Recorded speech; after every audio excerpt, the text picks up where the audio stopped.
Hello guys, this is Dark Fox Sage 2 and we are back with our new fanfic, which is What If Naruto and Yugito Changed the Shinobi World Love of 2 Jinchuriki Part 1. And if you enjoy this fanfic, then please press the like button and please subscribe to the channel. It motivates me to upload more fanfic like these for you all. Now let's start the fanfiction. Life. To live or to die. What really is life when you think about it? Is it a dream or is it merely a test to see if you are allowed to move on to some better place? For me, that word centered around those who I considered my precious people. The very people that I would toss my own life aside without the slightest doubt to preserve theirs. I never once thought that my life was important enough to place on equal ground with others. Even after I had accomplished my goal of becoming a Kage, in spite of the fact that it was not of the village of my birth. But beggars cannot be choosers. I looked over to my left to see my once glorious village now shrouded in a fog of smoke as the fires continued to spread rapidly.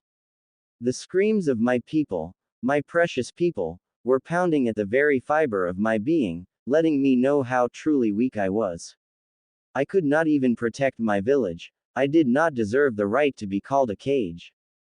My mind began to wander back to the days of my youth, the days of trials and tribulations, the days where I wore a mask every day to hide who I really was for so long that it became a part of me. And the sad thing is, I did not even know why I did so when I had so many close ones after I grew older. I did not even try to fight it. How I wish that I could go back to the days of my innocence and freedom. I even miss that Baka Kitsune. She did grow on me after a while.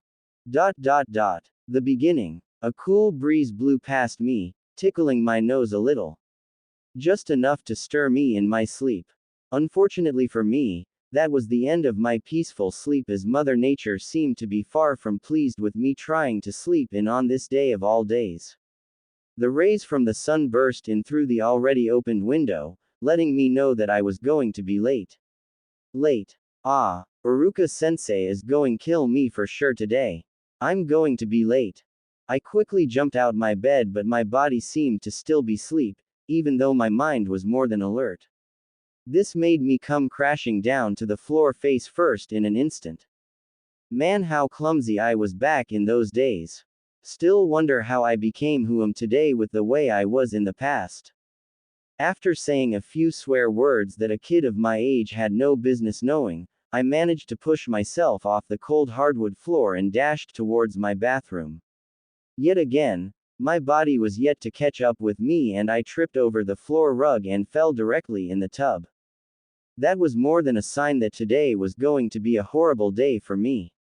But I was far too naive and dense to pick that up when I needed.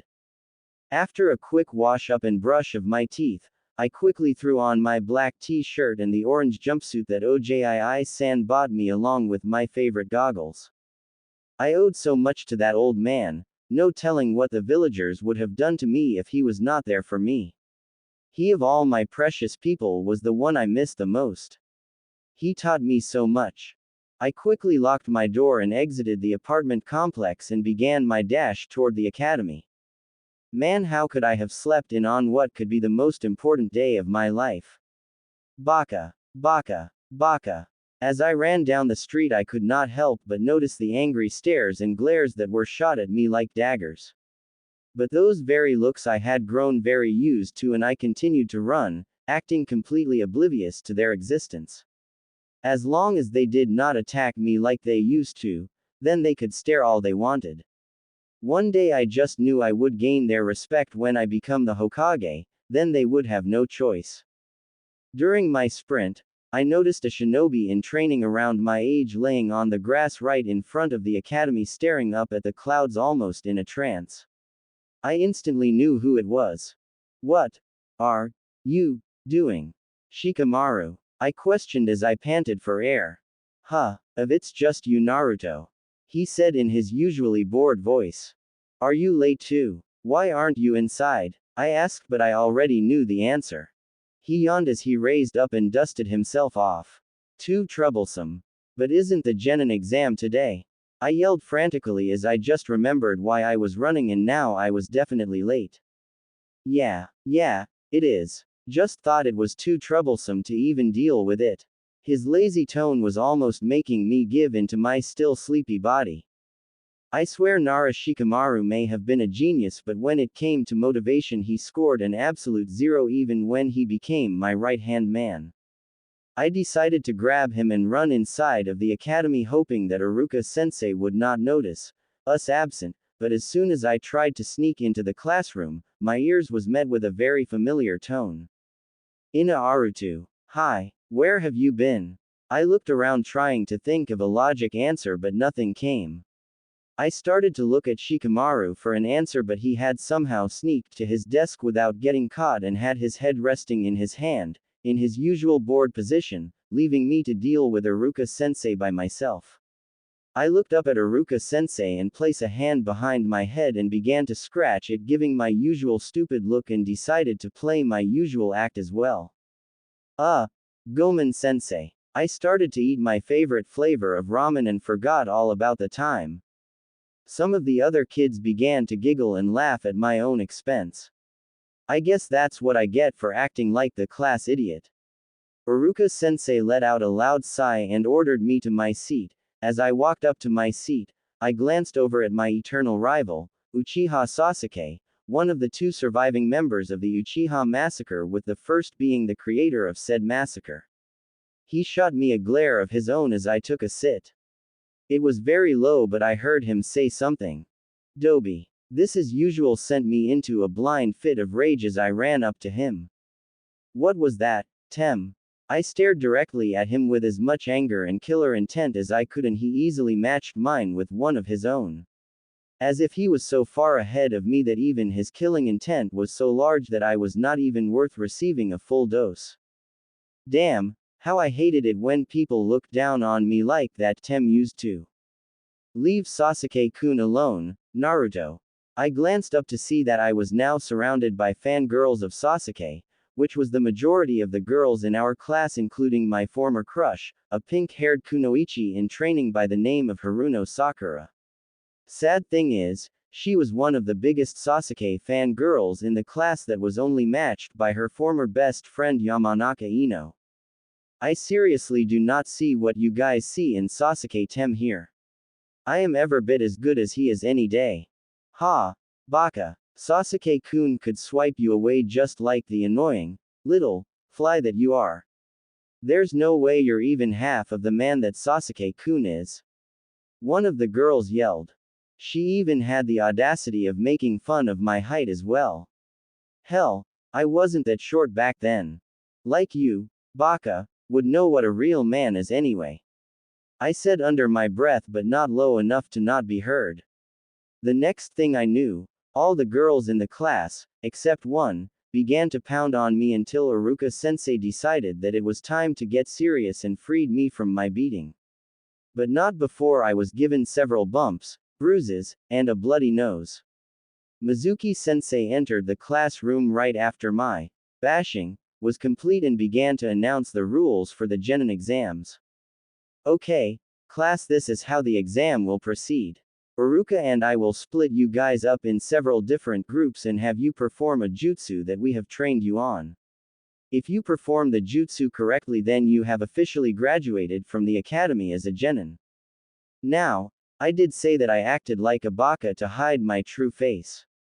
But during that time of my life I was actually a clumsy idiot.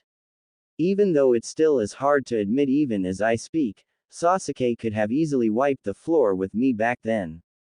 To say I was nervous about this jutsu test was a huge understatement. Especially since that bastard Mizuki was my instructor, who I knew hated me like everyone in that village, unlike Iruka-sensei. In my group were Sasuke Tem, Hyuga Hinata, Sakura-chan, Ino and I. The last two girls were practically drooling over the fact that Sasuke was in our group, who just ignored them as if they did not even exist to him. The jutsu Mizuki had decided for us to do was the one jutsu that I just could not master if it meant death. That damned Bushin no jutsu. I noticed Mizuki smirked as he said the name of the jutsu. I swore under my breath as I moved to the back of the line by Hinata. Anyo, G. Good L. Luck, nah. Naruto-kun, a soft voice said to me. It was Hinata, the one girl who did not go crazy at the sight of that Sasuke Tem. You too, Hinata. Arigato. I noticed her face complexion turn a few shades redder, but for some reason I could not understand why, nor could I explain why she would stutter so much around me. Kami-sama, I was so slow and dense back then. I'm almost grateful for what Mizuki did to me. Unfortunately, everybody but me passed their genin exams that day. The Bushin I created, not to mention that it was only one and the requirement was 3, looked as if someone had thrown him through a blender and then dragged him through a puddle of mud. I sat on a swing outside of the academy yards where all the other newly instated shinobi were with their parents celebrating their new status. I could not figure out which I was more jealous of, the fact that they all succeeded in passing their genin exams and I failed at, causing my dreams of becoming the Hokage to be forcefully taken away, or the painful truth that I had absolutely no one to comfort me or even scold me that I could consider family. That was one of the first days when I truly felt alone. Naruto. Nay, Naruto, come here. I looked around trying to find where the voice was coming from. I then looked behind the tree that supported my swing and there stood Mizuki. Confused, I walked over to him to see what was it he wanted this time. You have not failed just yet, Naruto. Those words quickly shifted my feelings from near suicidal to hopeful. How? I yelled with excitement. He looked around and shushed me. Now this special exam is the toughest and most dangerous. If you succeed, you actually get skipped up to Chunin instead of Genin. Are you sure want this mission? You better believe I do. Datbeo. At that moment I was almost willing to do anything to get a second chance to continue my dream. You are going to have to sneak into the Hokage Tower at nightfall and borrow the scroll of forbidden jutsu. Study it and bring it back to me. Then I will give you your own personal forehead protector, making you an official Konoha shinobi. 2. My excitement was on the verge of reaching the point where I could no longer contain it. Nightfall could not have come any quicker and getting the scroll was easy enough. It was not even guarded, which really confused me at the time, but I really did not care since I had completed the first part of my task. I quickly dashed through the trees of the forest trying to find the area where Mizuki had told me to wait for him. I decided that now would be the perfect time to try and learn a few of these forbidden jutsu. To my dismay, the very first jutsu was the one that I had suffered with all my life, but a more extreme and interesting version of it. After about 3 to 4 hours of rigorous training to the point of exhaustion, Iruka-sensei appeared. So this where you been, Naruto? What do you think you doing? He asked in his stern voice. Working on becoming an official ninja, Iruka-sensei.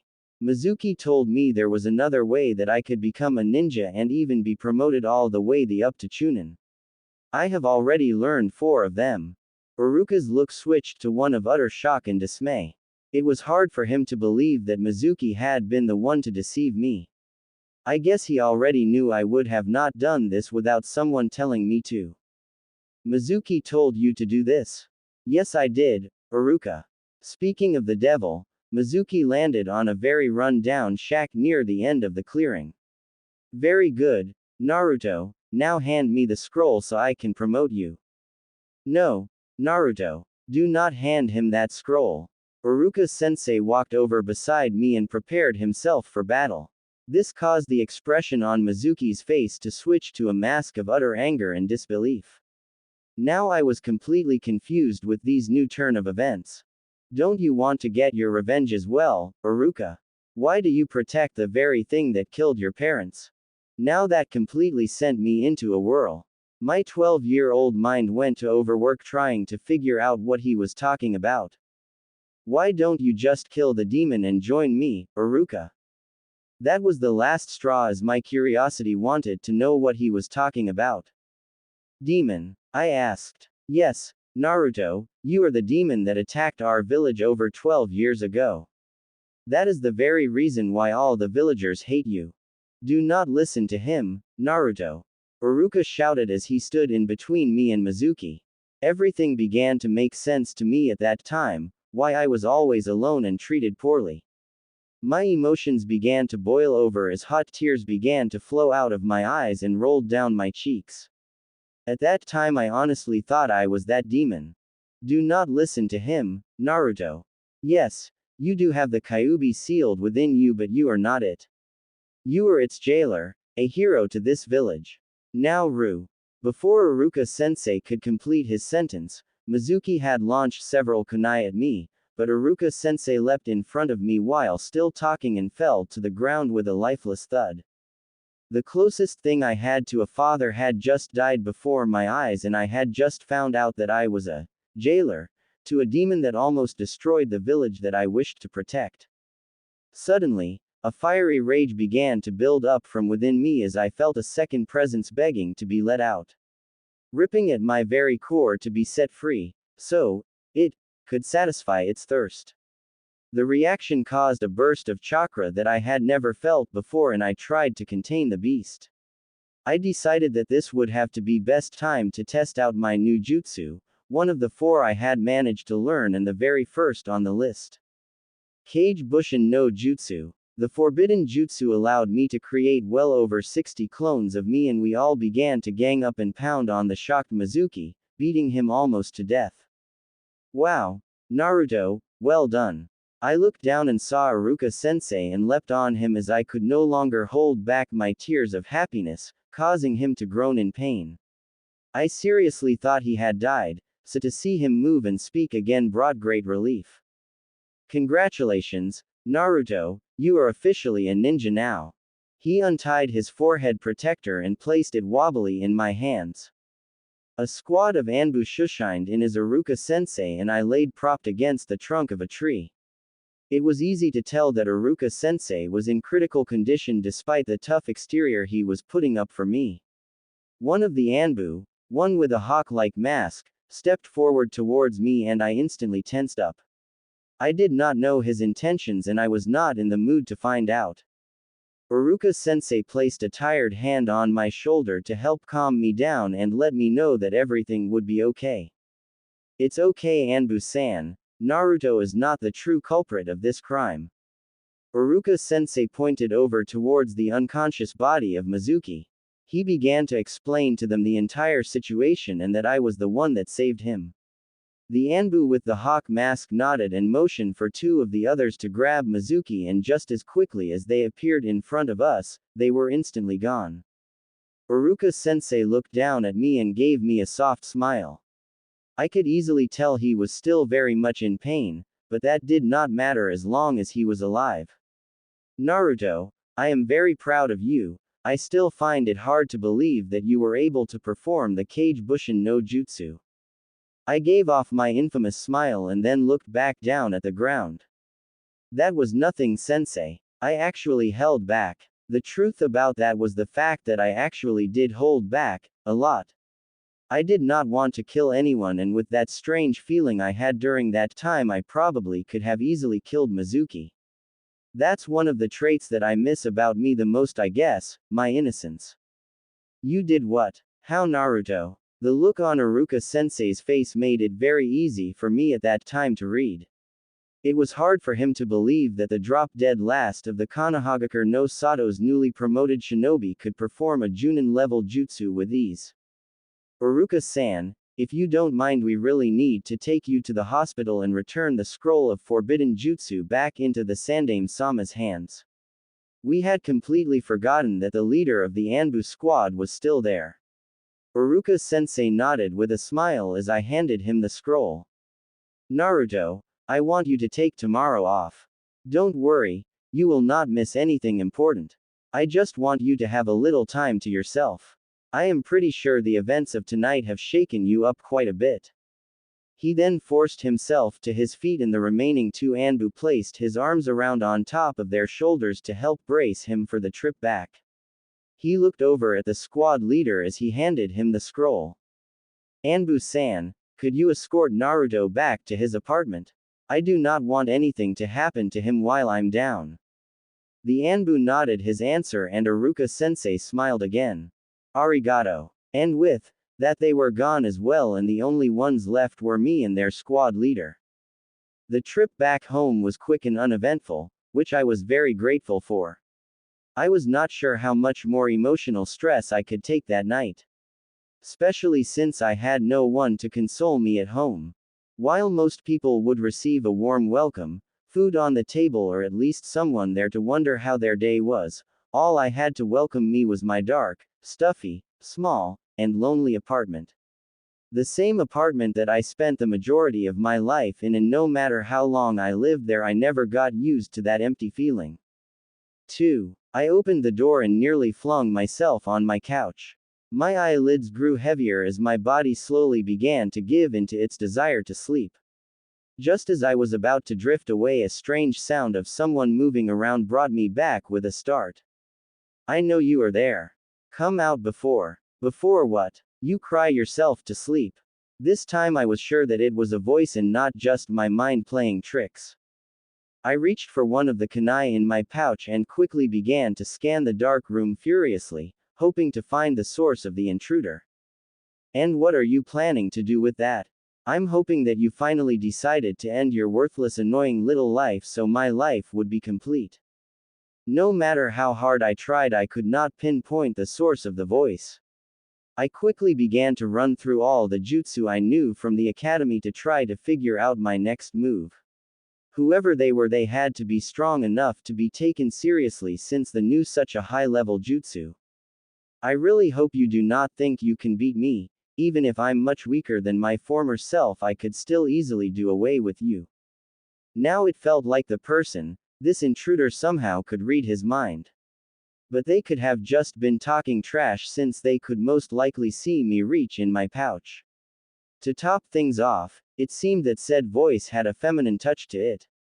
I began to wonder what was the gender of my invader for unknown reasons that at the time seemed semi-intelligent. Just show yourself already. I am not in the mood to play these games, and I do not care who you are. At that point in time, I did not care if that person could kill me. I was just too tired to play along enough to see if I could somehow gain the upper hand. You are no fun. You know that, Naruto. This time the voice was clearly that of a woman, but it still was a foreign one to me. As much as I truly wanted to continue, I guess even a stubborn baka like you can grow tired as well. And to answer the first question you previously thought of, you just found out about me tonight during your little run-in with Mizuki. Just found out about her tonight. Did I stutter, Dobi? The woman yelled at me. Hey, and how did you know what I was thinking? Simple, Kit. As I continued to look around, I felt a tap on my left shoulder that startled me big time. As a reaction, I leapt as high as I could, my head crashing into the ceiling. The woman began to giggle. I see you still have a lot to learn, Kit. I started to turn around to give her a piece of my mind, but what I saw truly caught me off guard. There, right in front of me, was a very beautiful, sexy woman that was wearing a blue kimono with silver tracing. Smooth ebony skin that somehow went perfect with her glossy silver hair and matching silver eyes. The thing that caught me off guard the most was how large her breasts were, and the fact that she knew it and was proud to show it. With the amount of cleavage she was showing, she might as well not wear anything. My, Kit, aren't you a bit young to be thinking of such perverted things? My face instantly went red as I quickly looked in the other direction, trying my best to hide it. Yet again she laughed at my own expense. To answer that question, I am the prisoner, and you are my jailer. I am the one that is trapped within you, Kit. That came as a huge shock and was very hard to believe. No way this woman could be that damn demon that has caused me so much pain for the first 12 years of my life. So I managed the best reply I could do at that time. Huh. She gave me such a blank expression until it switched to a very irritated one. Suddenly, she sent a powerful blow to the top of my head, sending my crashing face first to the floor. Was that even called for? I yelled as yet again I was rubbing the top of my head. Surprised I did not get brain damage from all the beatings my head took over the years. I did not expect you to be such a baka. It's not my fault. How was I supposed to believe you when you look like that? Oh, I suppose. But don't be confused, Kit. I just decided to appear before you in my human form. Makes it a little bit easier to talk that way. Okay, okay, okay, I get it a little, but one more question. If you truly are that Baka Kitsune, then why did you show yourself to me now, and why the hell are you out of your cage? Her left eyebrow began to twitch a little as her irritated look resurfaced. I slowly began to back up, remembering the last time I saw that face, not 20 seconds before. Can you even count? That was 2 questions, and stop yelling. I will if you will. You were the first one to yell, Baka. Fine. Good. Baka Kitsune, I said under my voice. What was that? Nothing. That's what I thought. Feeling better. Feeling great. Now, to answer both of your questions, the reason I showed myself to you now is because you finally know of my existence, so I felt I should live things up a little since I'm trapped here. And second, I'm still trapped. The last bit came out with a hint of poison. When the damned Yondaime sealed me within you, somehow the seal allowed me to view into your subconscious, and I slowly learned more about the seal and how to manipulate it. Now I can communicate with you and see whatever you see. That's also how I knew what you were thinking in that small excuse of a brain of yours. I snorted at that remark. But I still do not understand why you are revealing yourself to me. That is because if you continued the way you are, Kit, you will die on your first real mission, which means I would die as well. When I get done with you, even that bastard Yondaime would fear you if he was still living. Not to mention 2 of those forbidden jutsu you learned would be of great help to us. Now this could have been a blessing or a curse. On one hand, I had the strongest yokai in the history of mankind training me in the arts of ninjutsu, but on the other hand I had the strongest yokai in the history of mankind training me in the arts of ninjutsu. I was lucky to survive said training, but I was too naive and dumb to realize that back then. You serious? When do we start? Tomorrow after you're done with the academy. But Iruka-sensei said I did not have to go. I know he said that, but you are going anyway. Fine, fine, Baka Kitsune. You don't have to start yelling again. Look who's talking. Anyway, get some sleep, Kit. It will be a long and very painful day for you. I will not go easy on you just because I do not want you to die. I will push you to the brink of death, heal you, and push you right back there. My face shifted to a shade of white and she began to giggle, this time it was more sinister. I was truly in for a frightful experience the next day, but I was far too tired to think about it. After she had disappeared, I quickly fell back asleep. I barely made it to the academy in time, and for the first time in my life I did not make a scene to gain attention. Without me being loud, the others did not even notice I was there. Naruto, what are you doing here? I thought I told you to take the day off. Iruka-sensei instantly noticed my presence and also how tired I looked. I put on the best face I could to try to hide that fact. Don't worry about me, sensei, I'm fine. I could tell that he didn't believe me, but how could I tell him that the Kyuubi was the reason I came to school and also the reason I looked that way? With a very concerned look on his face, he ordered me to my seat and began the class. Nay, Kit, which one of these females you have your little crush on? Not now, I'm trying to pay attention. Why don't you do what you always did before and stay quiet? What's wrong, Kit? Too shy to admit your love for her, or are you too much of a loser to gain her attention? None of your business. Ooh, did I touch one of your sensitive nerves? I guess it does suck to be Adobe. Shut up, Naruto. I had accidentally shouted that last bit out loud, interrupting the class and causing the students to laugh. And it seemed that was her primary objective, since she was laughing along with them, only louder and in my head, which made matters worse. I looked up at Iruka-sensei and smiled. Gomen, I guess I got carried away a little. It's okay, Naruto. Just remember to control yourself more. You are an official shinobi now, he said with a tired expression, as if to be doubting his decision of promoting me. Hi, sensei. Feeling a little embarrassed from my outburst, I decided to just go to sleep. A quiet me was better than a normal me to everyone and kept me to myself. For some reason, when Kyuubi fully entered my life, I went from being loud and annoying to low profile and secretive. They was how a shinobi was supposed to be, but I still had my outburst from time to time. I finally managed to fall asleep despite all the annoying little stunts Kyuubi pulled to keep me awake. I was deep in dreamland when a loud cry awoke me from my slumber with a start. I quickly reached for a kunai and glared around.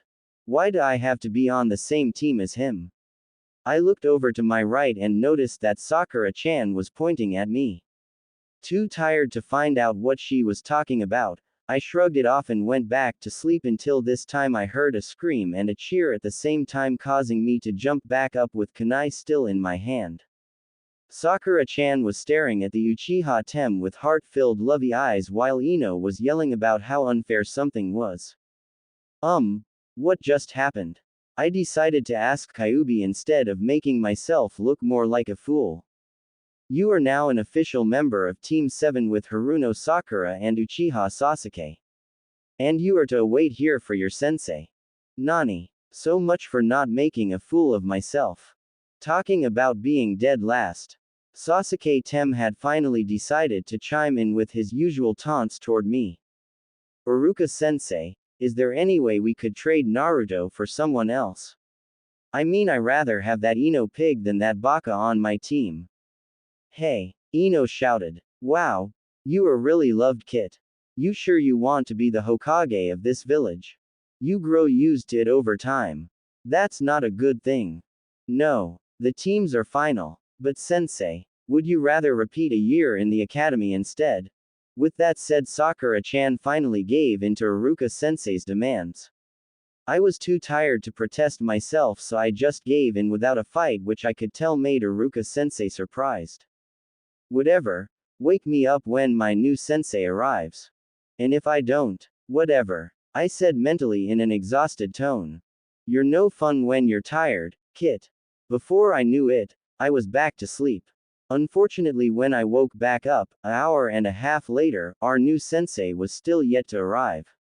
I scanned the room to see where the other two were.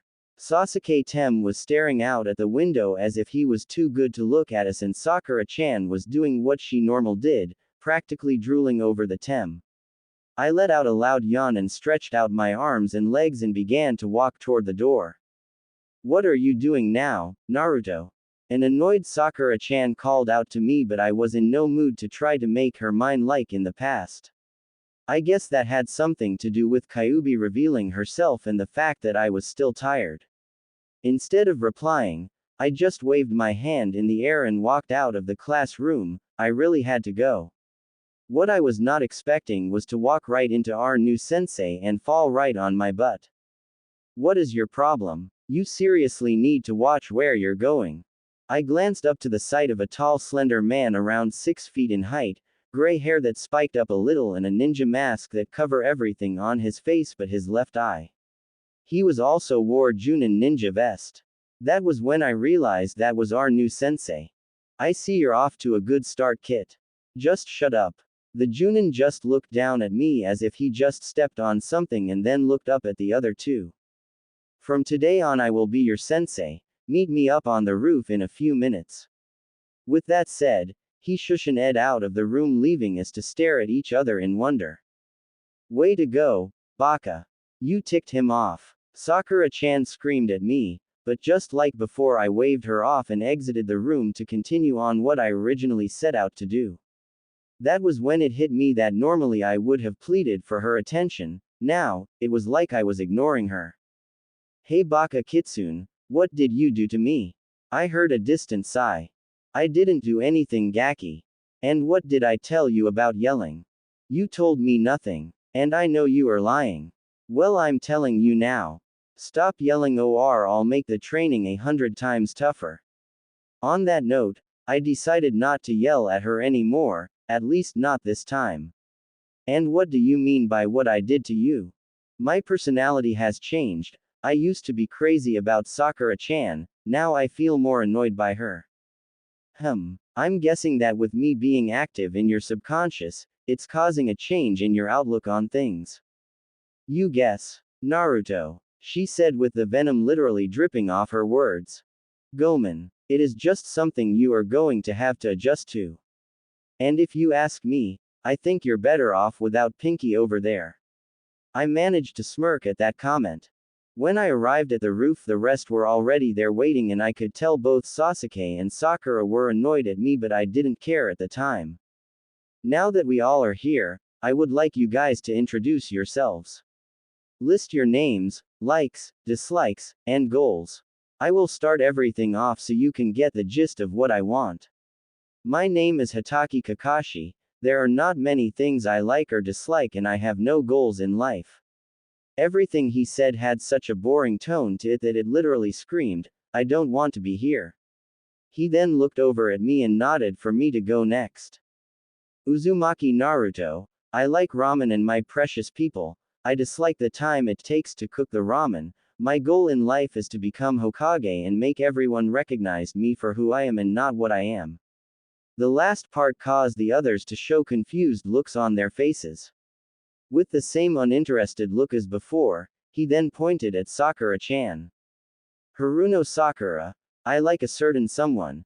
She shot a loving glance over at Sasuke, who completely ignored it. Things I hate. Ino Pig and. She then looked over at me. Naruto. I let out a loud sigh and did what Sasuke did. Not to mimic him or anything, it just was the shocking fact that this girl was really starting to wear on my nerves. And my goal is, well. Yet again she looked over at Sasuke, who continued to ignore her, and that was when Kakashi-sensei decided to end things and move on to Sasuke. Uchiha Sasuke. I like nothing. I hate my brother. I will kill my brother and rebuild the Uchiha clan. Dull and straightforward as usual. Now with all of us introduced, Kakashi-sensei stood up and dusted himself off. We will meet at training ground 11 at 5 o'clock in the morning. Oh, and skip breakfast. Is that it for the day? I asked. It seemed this Junin was not fit to be our sensei, but that would yet be another thing I would just have to deal with it. Kakashi nodded and then shushan Ed, leaving a small tornado of wind in his absence. Now what? Sakura-chan asked. I shrugged and went toward the left while Sasuke went to the right, leaving Sakura-chan by herself. We should do some training today, and I won't go too hard on you since you have to be up so early in the morning. Okay, so what's the plan? First on the agenda is a change of taste in clothes. Only a Baka ninja would wear orange while on a dangerous mission. One of the main points about being a ninja is not being seen. Not to stick out. But you wear blue and it sticks out just as much almost. I mentally whined, which was a mistake on my part. She sent a crushing blow to my head. Baka, only you can see me. But Ojii-san bought me this outfit when I first enrolled in the academy.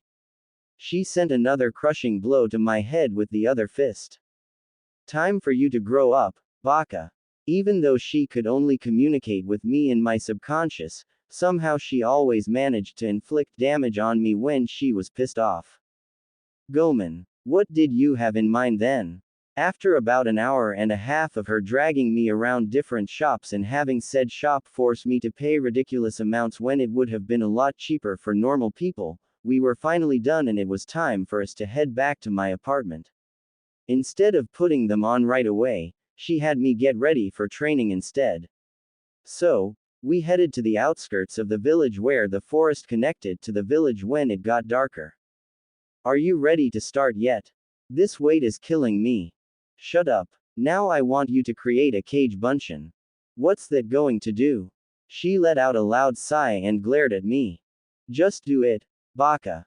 Fine, fine. Kage Bushin no Jutsu. After performing the hand sign and yelling the name, a puff of smoke appeared, revealing a second me. How do you feel? Hungry. Baka. She sent another powerful blow to my head, sending me crashing to the ground. Would you act serious for once? How do you feel chakra-wise? OWWW. Fine. Now I want you to order your clone to perform the Ikkyoi Juden Jutsu. That jutsu takes too long to work and the scroll said it would shorten my life each time I use it. Only if you use it, Baka. Your clone is another story. Oh, hi. My clone crouched down and began to perform the 22 signs it took to use this jutsu and then called out, Ikkyoi Juden no Jutsu. A small ping noise was made as my clone chakra began to glow. Good. Now I want you to summon more clones. Use almost all your chakra but leave enough for your second clone to stay focused on building up his chakra. And then fight each other. Nani. That's near impossible. Just do it, and with your chakra reserve you should have more than enough to keep this up.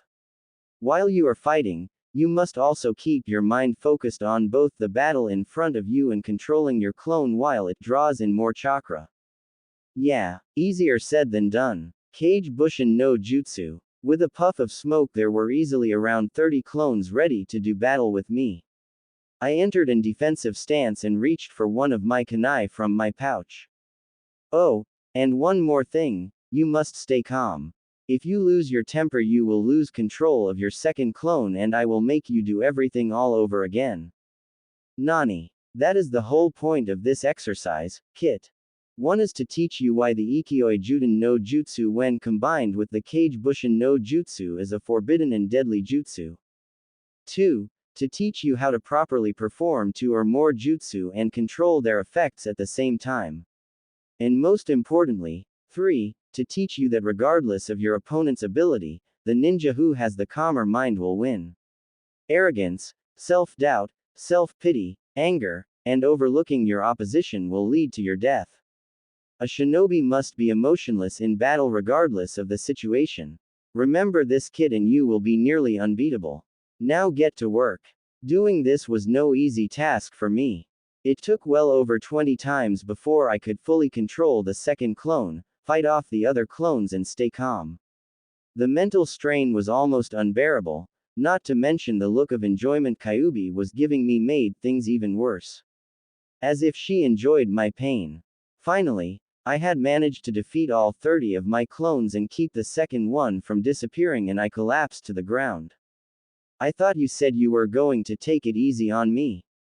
I was staring directly up at the stars as I fought to stay conscious. I did. Cancel your jutsu now. I did as I was told since I was far too tired to argue with her. As I did, I felt a lot of my chakra return to me and my body quickly felt the way it was after the 4th time I tried this training. How do you feel now? I feel great. Still a little tired though. You would have felt brand new if you would have did things right the first time. How come I don't feel as tired as I used to? That's the beauty of the Ikkyoi Juden no Jutsu.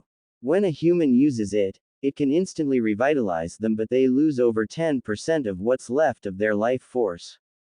But when a clone uses it, the only side effects is the clone will lose the same amount of chakra that it has built up using the jutsu. Meaning you will only receive around 80 to 90 of the chakra that it has stored for you. Single quote. If that's the only side effect, why doesn't everyone use this jutsu combo? 2 reasons, Kit. 1 is because not everyone has anywhere near the amount of chakra that you and I share.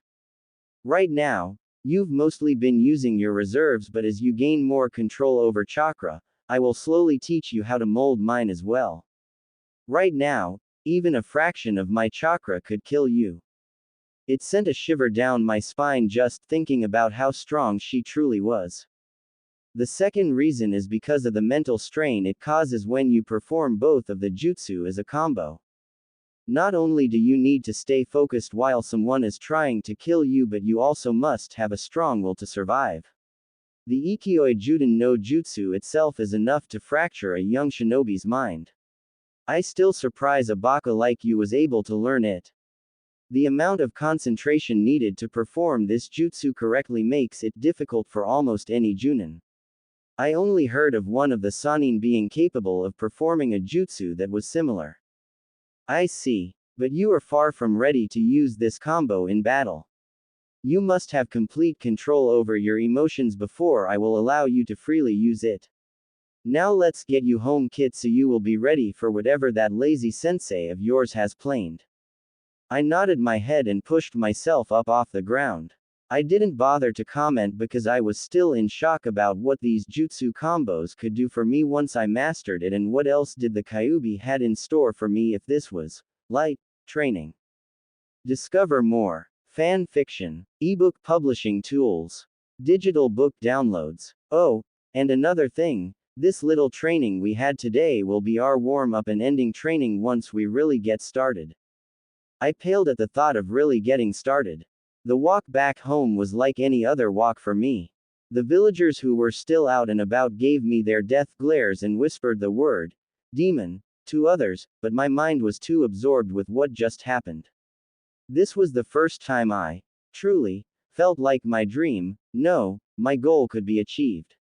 I was so caught in my thoughts that I did not realize that I had made it home already until I was laying on my bed. Morning arrived as soon as I closed my eyes, at least it felt that way. I decided to wear my new attire that day just to see what kind of looks I would get, not to mention that I had to get used to fighting in it. I was the last one to arrive at the bridge and I noticed the strange look I received from both Sasuke and Sakura. Naruto, is that you? You look. Thanks to Kyuubi, I had replaced my original orange and blue jumpsuit with dark blue soldier pants, an all-black tank top that fit tightly against my chest, a sleeveless long jacket that matched the style the Yondaime wore, except navy blue and no sleeves. And two black leather sleeves that extended to my shoulders, almost connecting to my tank top. Like my tank top, they fitted tightly against my arms almost like a second skin.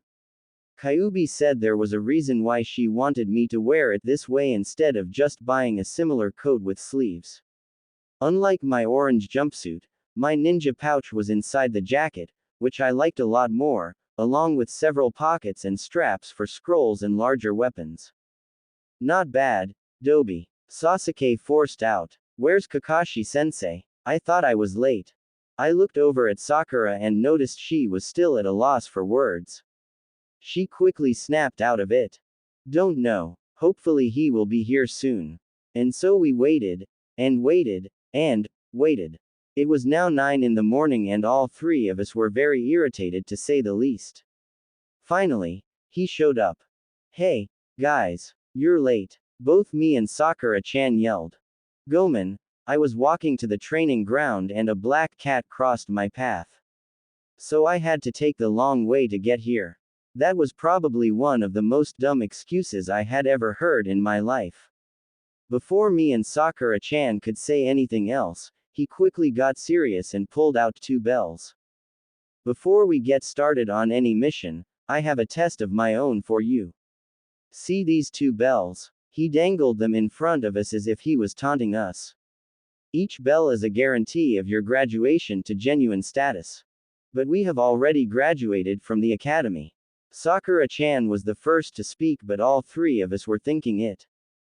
Yes, but that was only the first part of a 2-part test. That was the easy part. I am your sensei and your superior, so I hold the final say if you are truly up to being a shinobi of Konohagakure. And also, I have lunch for the 2 who managed to succeed this mission. All of our stomachs growled. It now was easy to see why he told us not to eat breakfast. But there are only 2 bells and there are 3 of us. Does that mean that one of us will not pass? I asked. Even though the majority of his face was covered, it was easy to tell that he was smiling. You can use any force, it's best to try to kill. Before he could finish, I was already in his face with a kunai in hand, but to my surprise, he had caught it easily with his left hand. I should have suspected it, since he was a Junin. Me. I see this one already has the right mindset. I might actually grow to like you guys if you keep this up. You have until noon to capture the bells or you all fail. I couldn't help but to smile at the semi-compliment I had just received. With that said, we all dashed in opposite directions into the trees. Hey Baka Kitsune. She let out a frustrated groan at her nickname. Stop calling me that, Gaki. Any suggestions on how do I manage to snag one of those bells? Use the others for help. Huh, she released out another groan. How dense are you, Kit? Find the other two and ask them for help. A shinobi is only good as its team. I sighed and set out to find the other two. I guessed that it was better than facing him myself. He had already showed that he could do away with me easily. 2. Kakashi finally decided to show himself as he shushan Ed in the middle of a clearing. Unbeknownst to Naruto and the others, no one had yet passed Kakashi's test and was forced to repeat a year in the academy. Many of the other Junin felt the reason was because he truly did not want to lead a group of genin and made the test too hard for anyone to pass. But the truth was that Kakashi of all people knew the true meaning of teamwork and knew of the dangers one faced on missions when one's teamwork was not in fine tune. Because of this, he refused to take on genin who did not know the meaning of the word. In which this team seemed to be no different. Suddenly, Naruto appeared in front of him with a small grin on his face. Kakashi just looked at him as if expecting him to do something but was caught off guard when he did the opposite. He just sat down and continued to look at him. You do know there is a time limit to this test, right? Kakashi asked. Hi, so are you going to do something about it? Hi. The strange blonde had caused Kakashi's eyebrow to perk up in a questioning look.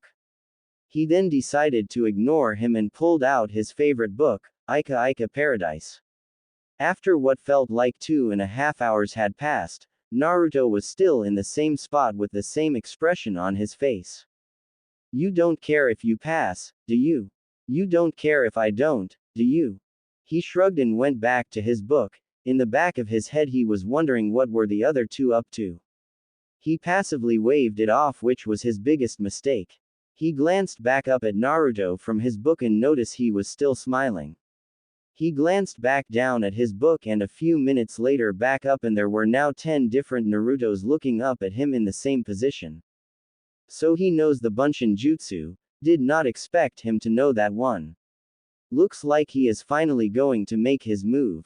Now, which one is the real one? All 10 Narutos leapt up at the same time and began their attack against Kakashi.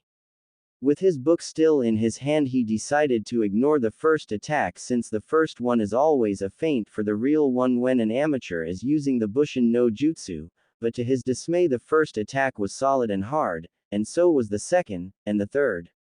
A Kage Bushin. This kid can perform that jutsu. I really underestimated him. The fourth attacker was easily countered and tossed into the fifth Naruto, causing both to disperse in puffs of smoke. Kakashi turned around just in time to catch Naruto reaching for his bells and sent a heavy blow to the side of his head, causing him to disperse as well. Kakashi easily dealt with the remaining Narutos but they all turned out to be clones as well. So where's the real one? Suddenly, a kunai was sent flying right through the string that kept the bells tied to his pants. He turned around to see Sasuke in a mad dash toward him with 4 shuriken in each hand. He leapt into the air and tossed all 8 at Kakashi, who easily deflected all while still reading his book. I guess it's getting close to crunch time since they're going all out to get these bells. At least they are using teamwork. Suddenly a streak of pink flew by almost unnoticed by him. That was when he noticed his bells were gone and everything became clear to him. The Naruto that was in front of him for almost 3 hours was just a clone assigned to keep him occupied and to annoy him a little while they worked out a plan. Naruto's attack was to keep him focused on him while Sasuke launched his kunai at the opportune time, cutting the string that held the bells to his pants. Then with Sasuke now on the offensive and Kakashi still wondering when the real Naruto was going to reveal himself, Sakura took the chance she had to sweep in and grab the bells from the ground while Kakashi was not looking. A well-played plan, but they had forgot one important thing: Kakashi was not a Junin by accident. Yes, we did it, and just in time too. Sakura yelled out as she held both bells in her hand. She was about to run over to hand Sasuke the second bell when she felt a hand grab her.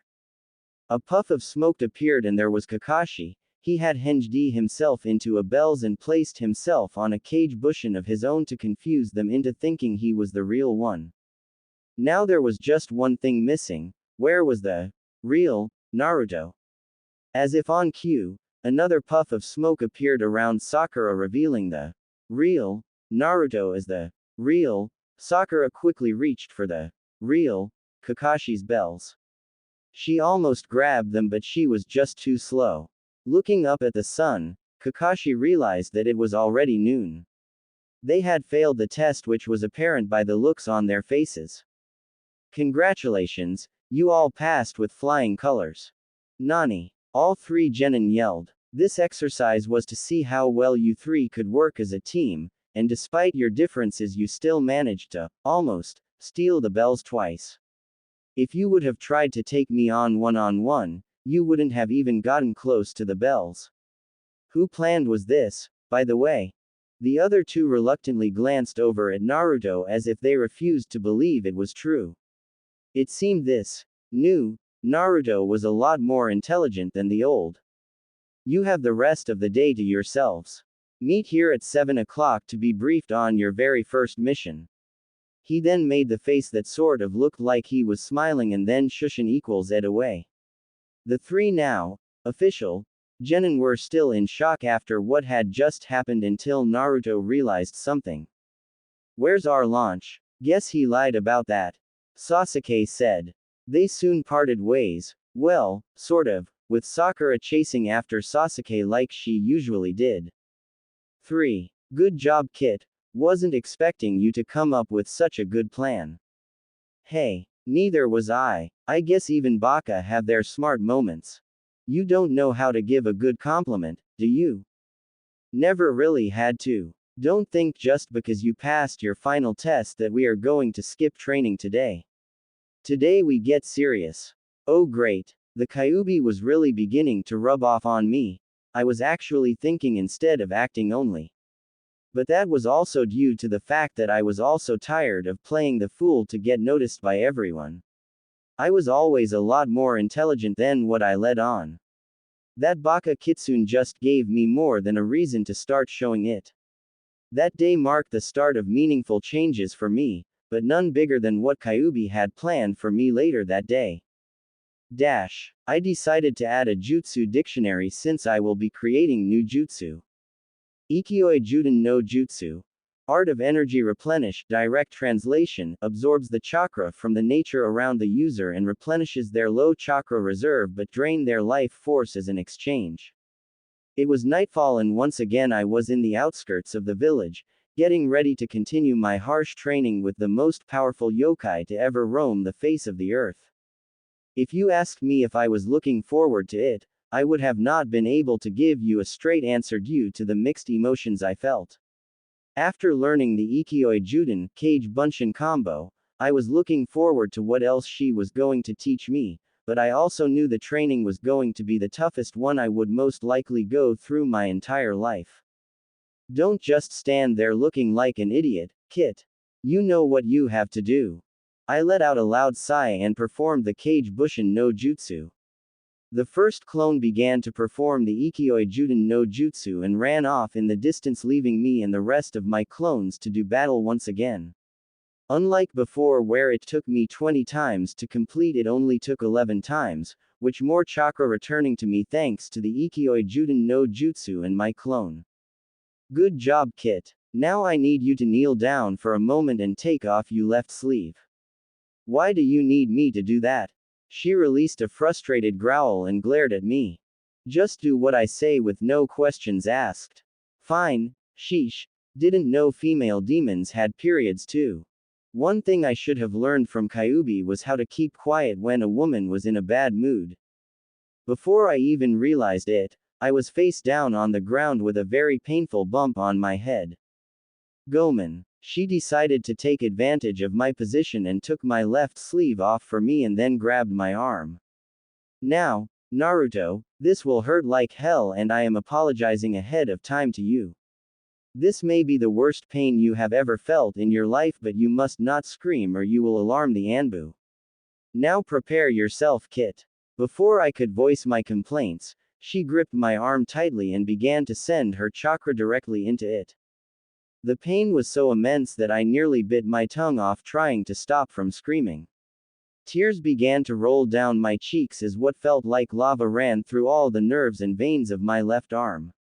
She grabbed my head with her other hand gently and whispered to me that it's almost over. When I was about to pass out from the pain, everything suddenly stopped, but the pain removed all the feeling I had in my arm. There, that wasn't so bad now, was it? The fuck it wasn't. Naruto, what did I tell you about yelling? She said in a cool and calm voice as if she felt bad for me. I took in a deep breath and released it to help calm myself down. That ordeal was easily among the worst in my life. She quietly slipped the leather sleeve back on my arm. I tried to move my left arm again, but the feeling had yet to return to it. It almost felt like it had died. What did you do to me? Just call it an awakening. Huh. What I did was imbue some of my chakra into your left arm, causing it to go numb for a week. A week. And that still doesn't answer my question. If you hadn't interrupted, I would have continued. Now, one thing you did not know about yourself is that you have a very powerful wind affinity. The only problem is, you wouldn't have been able to access it until you are a teenager due to amount of chakra you have now. Yes, it is a lot, more than a high-level Junin, but still not enough. The strange thing about that is even I haven't heard of such a case. Normally it would not matter, but your case is special. What does that have to do with my arm? I am getting to that, Kit. Basically, I had to force my chakra in to give you enough for me to begin training you to use your wind affinity. But it will take a week before you can use your left arm again.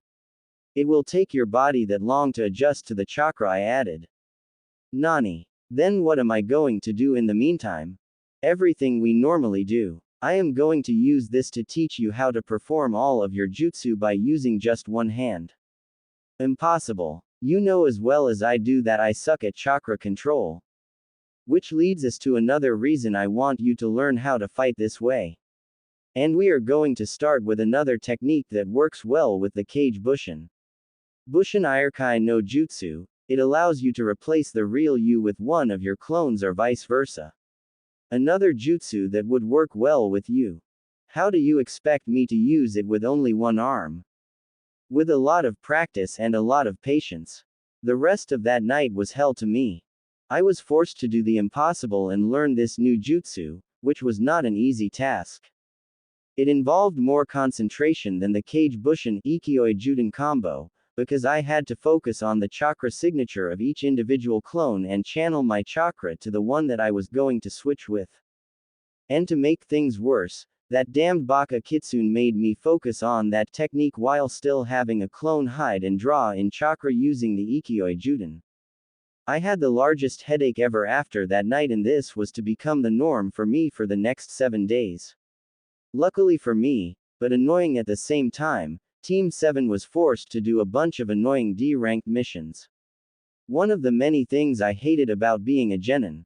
We went from babysitting kids, to housekeeping, to walking dogs, to even washing old people. The genin were forced to do the jobs no one wanted, which wore on both us and Kakashi-sensei. Finally the 7th day had passed and I could feel the life return to my left arm. I had dodged all the questions concerning my arm by telling them that I was teaching myself how to do all the seals using only my right hand, and that I refused to use my left arm as punishment until I had everything down. To my surprise, after 7 days of doing it non-stop, I had mastered all 3 of my jutsu and was able to perform them using one hand for the seals. Now, I just needed to work on the speed in which it took for me to do so. The 7th day turned out to be Saturday, which Kakashi-sensei decided to give us the day off. Waking up that morning was the last thing I wanted, but Kyuubi had other plans. Wake up, Kit. No, sensei. I don't want to wash Ba-chan's back. Why am I always stuck with the worst jobs? Wake up, Kit. I don't care if she likes me. She's way too old and I'm too young for that. Naruto. Kyuubi's voice burst through my nightmare and made me to almost leap out of my bed. Now that I finally have your attention, it's time for us to continue our training. I glanced over at my alarm clock and noticed that it was only 4 in the morning. Can it wait till later? I really need this day off. Sorry, Kit, got to make sure that ritual of mine worked on you. Ritual? You never said anything about a ritual. Sorry if I didn't. The seal the Yondaime created when he sealed me within you completely separated my Yukai chakra from yours to keep you pure. I had to forcefully place some of my chakra within your chakra system without killing you. So I made a little seal of my own. Nani. I pulled the sheets back and glanced over at my left arm and noticed a line of symbols snaking around my arm and stopping at my wrist, making a complete circle around it. Now I knew why she wanted me to buy those sleeves. I slowly lifted it to get a closer look at the symbols, but they seemed to be of a different language because I could not understand them. How does your arm feel? Feels fine. Nice to finally be able to move it again, I said as I lifted my arm and began to stretch it. Good. Now get dressed and let's get this training on the road. I have a lot to teach you about your wind affinity, Kit. Great. I can't wait, I said in a sarcastic tone. You won't be feeling this way after you see what you can do. After grabbing my clothes and a bathing towel, I slowly walked into the bathroom. I flicked on the light and began to study my left arm and the interesting tattoo the Kyuubi gave me. Snapping out of my trance, I turned the shower on and jumped in. I could already tell today was going to be a long day. Upon reaching our normal training spot, she had me start off with my usual warm-up. This time it only took me once to defeat all the clones while staying focused on my second clone using the Ikkyoi Juden and keeping tabs on all the clones, chakra signatures using the Irokai Bushin, just in case I wanted to switch places. Not to mention that all the jutsu were performed using only my right hand. It seems her ritual had also given me better control over my chakra. Good job, Kit. That's what I like to see. Progress. It wasn't usual that I received praise from the Yukai, so she must have been proud of me. Now let's start the real practice. The real reason why I wanted you out here early is because this task may take several hours if not days to truly complete. And how did I know you would drop another bomb on me? I groaned sarcastically. What do I have this time, Baka Kitsune? Simple, Baka. Use your chakra to cut every leaf on that tree over there. I gave her a blank stare and she matched mine with one of annoyance. We continued to stare at each other with the same expressions. You're serious, aren't you? There's a hidden trick behind Yukai Bushin, which I thought you had read in that scroll, but I guess I gave you too much credit. Single quote. I continued my blank stare, not knowing what she was talking about. She sighed and continued on. The Kage Bushin is also a quick tool to learn information by being in multiple places at once. Everything your clone learns is transferred back to you when you cancel the jutsu, one of the primary reasons why it became a forbidden jutsu. This technique is perfect for espionage missions, but it can also be used to decrease the amount of time it took to learn something. Oh, she let out another groan. Meaning, if you and your clones try this out, it will divide the time it would normally take you by the number of clones. Oh, makes sense now. Cammy, you're slow. I shrugged off her last remark, too excited to try this new technique in learning jutsu. If I had known this earlier, I would have learned the majority of the jutsu in that scroll already after learning the Kage Bushin. But it also causes great strain on the brain, and like the combos I taught you, it takes a lot of concentration.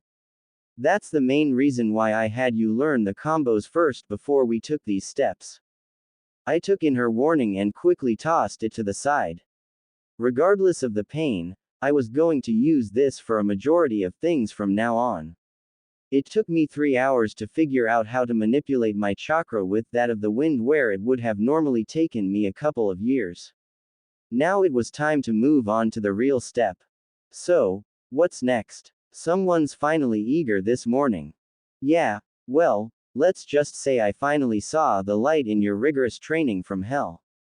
Hey, next is a technique that should be easy even for a baka like you. Take out 2 kunai. Hold up. Why, you'll see, I said with a huge smirk on my face. I performed the Kage Bushin no Jutsu, creating 10 more clones, each taking out 2 more kunai. I see you are finally catching on. I want you to now mold your chakra and the wind into the kunai. It should create some kind of blade once you succeed.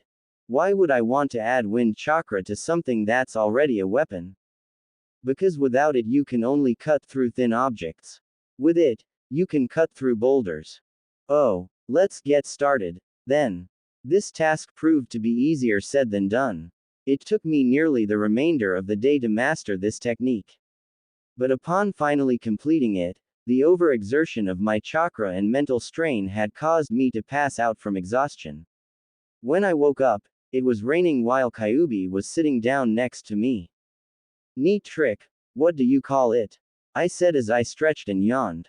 Without looking at me, she just shrugged. Dunno, just thought it would be a cool thing to experiment with. Normally I would yell at you, but since it worked I will just let it slide. You better. So what are we going to call it, Kit? I'm thinking Kazakaiken. Not bad. I like it. You better. She looked down at me and began to laugh. It was not one of her sinister laughs but a real one, which was quite cute. It caused me to laugh at the irony of the strongest and darkest yokai of them all having such a cute and innocent laugh. That was one of the first times we shared a laugh together and not at each other. Those were the few things I missed about Kyubi. The very few things. So, perfecting my Kazakaiken became a part of my daily warm-up before I went on my exciting D-ranked missions until one day I just had enough. I let the old man know it as well. 2. There we stood, in the assignments office awaiting our next mission. You could easily tell we were tired of all the kiddie missions we were being sent on. Finally Ojii-san pulled out a piece of paper and looked over at us while taking a puff from his pipe. Your next mission will be rescuing an owner's CA. No. I interrupted. No what, Naruto? Oji-san asked with an annoyed look on his face. I refused to go on any more of these petty missions. Give us something with a challenge. Uruka-sensei, who was also there, decided to step in. Naruto, know your place. You must not talk back to Sandaime-sama that way. Plus, you are not ready to go any tougher missions. Uruka-sensei said. That's where you're wrong, Uruka-sensei. We are more than ready for a real mission. It was easy to tell that everyone else in Team 7 including Kakashi-sensei was feeling the same way about this matter. Naruto. Very well. Oji-san interrupted Uruka-sensei. But Sandaime-sama. Oji-san raised his hand as to wave Uruka-sensei off. It just so happens that I have a C-ranked escort mission heading into the Wave Country. Your job would be to protect the Master Bridge Builder until he completes the bridge. Please let Tazuna-san in. Everyone turned to the door to catch a glance at the older man who was wearing a rice hat, dingy green top with gray pants and looked to be in his early 50s. He glanced over the room until his eyes landed on me and he frowned a little. So this is the team of shinobi that's supposed to protect me. Looks like I was better off defending myself than hiring these punks. He had already started off on the wrong foot with me as my patience was about to break.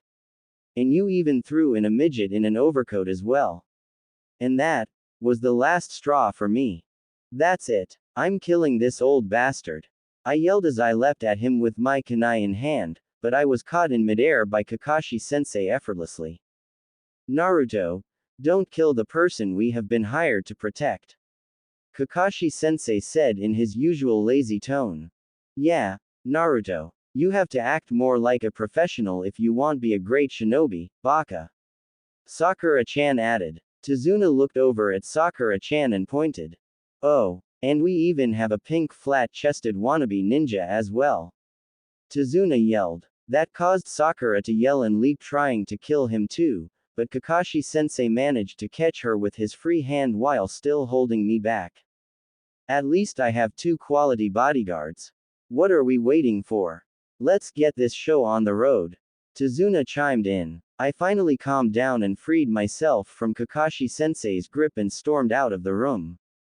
Fine. The rest were quick to follow me as we were ordered to go grab supplies for our journey to Wave. When everyone was done, we met at the main entrance packed and ready. I was excited because this was going to be my very first time leaving the village in the fire country. So excited that it was easy to tell that I was. Why are you smiling so much, Yaki? Tazuna decided to ask in his annoying tone. I decided to be nice just in case he was trying to be nice as well. Well, this is my very first time leaving the village and I'm really looking forward to this trip. Never thought you would be this pathetic, Yaki. Nani, you're definitely going to D.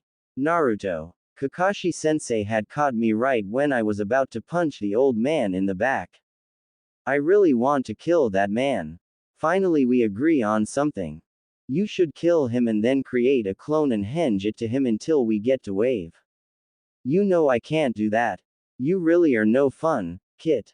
For the most part, the trip was very boring and uneventful, but anything was better than all the previous missions we were going on.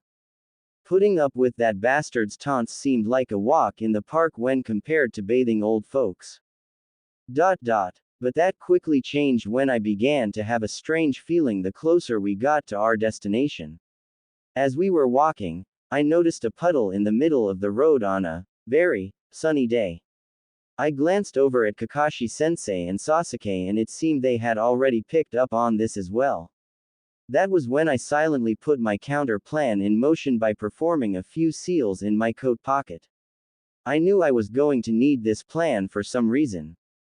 3. As Team 7 with Tazuna walked past the puddle, 2 Nukenin leapt out of it.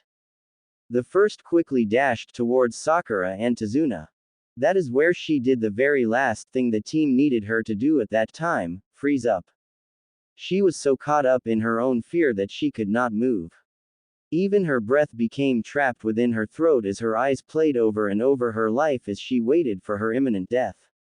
That is until Naruto stepped in. At the very last second, the very second where Sakura decided to blink, Naruto had appeared in front of them and took the blow that was originally meant for her from the Nukenin's claw.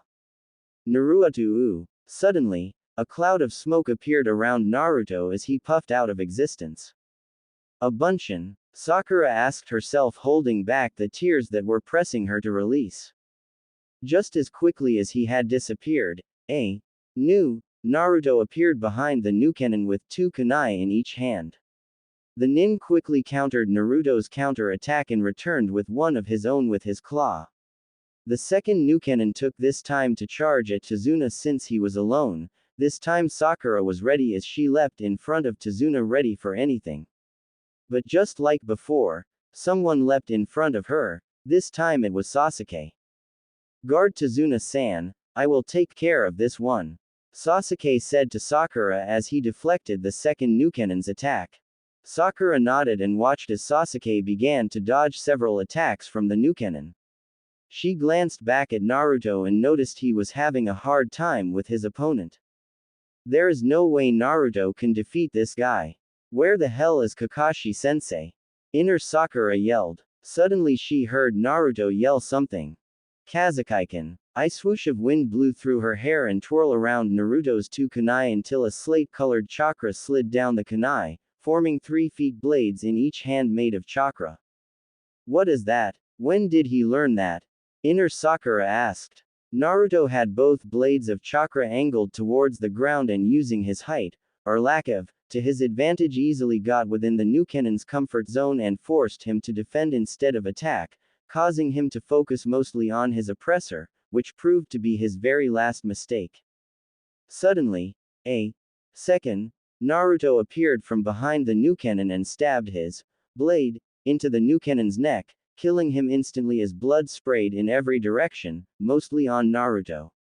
Sakura caught a glimpse of Naruto's face and saw something she would have never thought was possible on Naruto. His face was completely emotionless even with the blood on it. Sakura looked back over at Sasuke's direction and noticed he was finished with his fight as well, but his opponent was only knocked unconscious. Sakura stood there in disbelief. She knew Sasuke was a lot stronger than her, but she had no clue how strong Naruto truly was. He could even be stronger than Sasuke, which said person noticed as well, since he was shooting a heavy glare over at the blonde mystery. When did Naruto get so strong? And she also never would have imagined those two being strong enough to knock out enemy shinobi who were on a Chunin level. She truly had been left in the dust as her two teammates soared to the skies. She also noticed that this was when their true rivalry had started, since Sasuke was able to witness some of Naruto's fight. Sasuke himself was beginning to wonder who was stronger. During the time of the two fights, Kakashi was watching with great interest from tree that stood over the road. He wanted to see who their attacker's true target was before he countered. He did not expect two of his genin to defeat the Chunin level Nukenin, but to say he was very proud of them was a huge understatement. He leapt down from the tree and walked over to Tazuna. Now Tazuna-san, I want you to answer me truthfully here. This matter is very important. Why did you lie about the level of mission this would be? The reason why I chose to stay out of this fight was to see who they were after. It is normal for rival shinobi to attack one another, but it seemed they were after you only. And if shinobi on a scale of Chunin are involved, that only means there must at least be one Junin level shinobi as well among their ranks. Which jumps this mission from a Class C to a Class A. Now tell me why I shouldn't cancel this mission and head home.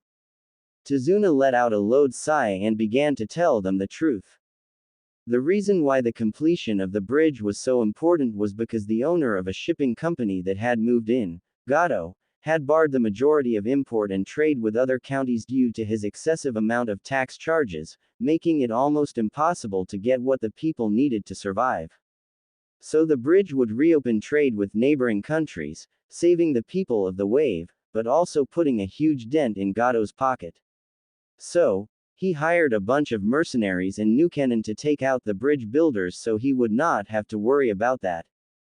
Tazuna then begged Kakashi to continue the mission since his country did not have enough money to pay Konohagakure for AA-ranked mission. Kakashi decided to continue, but only because of the strength Naruto and Sasuke showed during their fights. He could tell they were not going all out. He could easily have the strongest team among the rookie 9 and he was eager to watch them show more of their potential. Suddenly, a puff of smoke appeared as Naruto's clone disappeared and Naruto collapsed to his knees. Sakura rushed over to aid him. What's wrong, Naruto? I can't believe I just killed that guy. Don't worry about that, Naruto, you did a good job. Kakashi added in as he walked over towards him. But there could have been another way around it that Kakashi placed his hand on Naruto's head and ruffled his hair a little bit. I understand how you feel, Naruto, but this comes with the job. We are trained to kill and you were placed in a situation where you were forced or you would have lost your life. To kill or be killed. That is the life of a shinobi. Naruto looked up at his sensei and Kakashi sent him a smiling gesture. Now let's move on, we still have a ways to go. I was still kinda shook up from the fact that I had just got my first kill of what would seem like many. But that first kill stood with me for my entire life. Good job, Kit. You even surprised me with that last move. Well, I am glad you enjoyed the show. I said in a monotone voice. Look, Kit, your sensei said it best. Don't dwell on the matters too much or it'll eat you alive.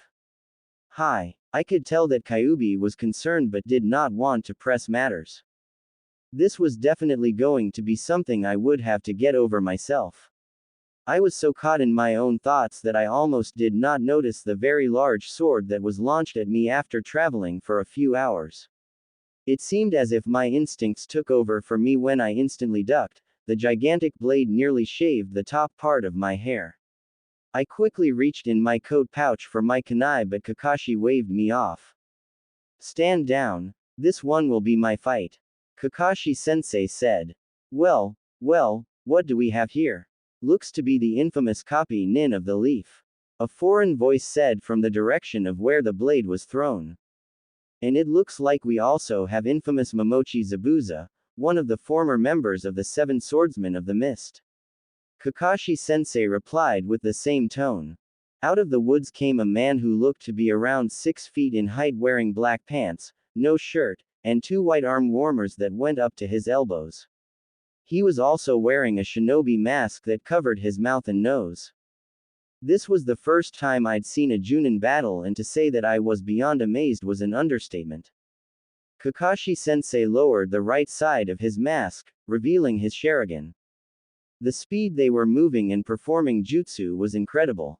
I was measuring my current ability level to what I was seeing from them, and I could tell Sasuke was doing the same. In the end, Kakashi-sensei and his Sharingan was far too much for Zabuza, as he was defeated with his own techniques thanks to the Sharingan. The blow from the jutsu sent Zabuza crashing to the trunk of a nearby tree. Kakashi-sensei leapt to a nearby branch and started to head in for the kill, but he was beaten to the punch.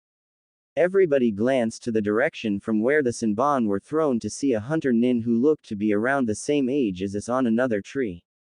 "Who are you, Kazuki-kun?" I yelled as I transformed my kunai into wind blades again. "Naruto, look at his mask. He is a hunter nin, most likely from Kurigakure." Said hunter nin nodded to acknowledge what Kakashi-sensei said. He then leapt down from the tree and landed beside the dead body of Zabuza. "Arigato. It has been a long hunt for this one." He picked up Zabuza and bowed. And then he was gone. Kakashi-sensei let out a loud sigh and then collapsed on his back. "Sensei." Sakura-chan yelled and rushed over to him. "What's wrong, sensei?" I asked. "Just the side effects of the Sharingan. I won't be able to move properly for a few days," he said as he tried to keep his other eye open as he recovered his Sharingan. Sasuke lets out an annoyed sigh and walked over to Kakashi-sensei. "So what do we do now?" Sasuke asked in a very annoyed tone. "We continue the mission. I will be able to make it to the island, but you three will have to be on high alert." "Hi," we all said in unison. The rest of the trip was long and hard. Me, Sasuke and even Tazuna took turns carrying Kakashi-sensei until we reached the ocean where a boat was waiting for us. It seemed after seeing us save his life, Tazuna decided to end his taunts towards me. The man piloting the boat told us all to be quiet because Gato could have his men hidden anywhere, waiting to attack, but thanks to the mist it made it hard to see. When we finally made it to the island, we headed straight for Tazuna's house to get some well-deserved rest. When we reached Tazuna's house, I was more than ready to get some well-deserved sleep, but my mind would not allow me such a luxury. My thoughts were riddled with my first kill. I had actually took another one's life, and it was something that was very hard for me to deal with at that time. I was still young and never imagined the truth behind the life of a shinobi. This was the lifestyle I had chosen, and I would have to get over this if I wanted to accomplish my dreams. I walked outside of the house and sat on the dock staring at the sunset. "Naruto." I turned around to see who it was that called me. I was more than surprised to see Sakura-chan standing there with a concerned look on her face. "Are you alright?" she asked me. I nodded and turned back to the sunset. "I will be, hopefully," I replied, still trying to get over the images of blood that ran through my mind. "I never thanked you for saving me, Naruto." "Arigato." She bowed as she said it and I smiled. "You didn't have to. I do what I have to do to protect my teammates, even Sasuke-tem." "Who said I needed your protection, Dobi?" I was so stuck in thought that I didn't even notice the tem show up. Sakura-chan let out a cute giggle at the image of her two teammates who hated each other communicate nicely. "You better not, or I'll never let you forget the time I saved your ass, Tem," I said with my usual grin beginning to resurface. "As if that would happen, it most likely will be the opposite," he replied with his smug smirk on his face. I stood up from the ground and stared at him with the same expression, and he mimicked me with his own. "Care to find out who truly will save who, Tem?"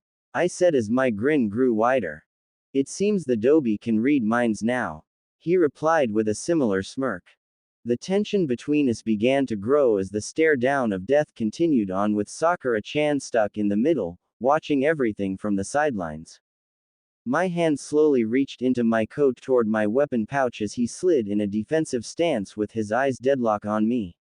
Now was the moment I had been waiting for, the chance to test out my new strength and abilities against the so-called strongest among the rookie 9. I sent him a deadly glare as a signal for us to begin, but that was when things were pulled to a halt. What are guys doing? We are teammates, we shouldn't be fighting. Especially with Sensei down. Who knows when we are going to be attacked again? Sasuke stood upright as I retracted my hand from inside of my coat. You should thank her, Dobi. She may have just saved your life. Sasuke said as he returned to his usual demeanor and began to walk towards the house. I sighed and glanced up at the sunset once again. Why did you guys do that? Sakura-chan asked. I looked over at her and shrugged. We got something to prove to ourselves, I guess. At least I do. I don't have the slightest clue what that Tem is thinking and don't really care. I started to head back to the house but was stopped by Sakura-chan. You sure you are going to be okay, Naruto?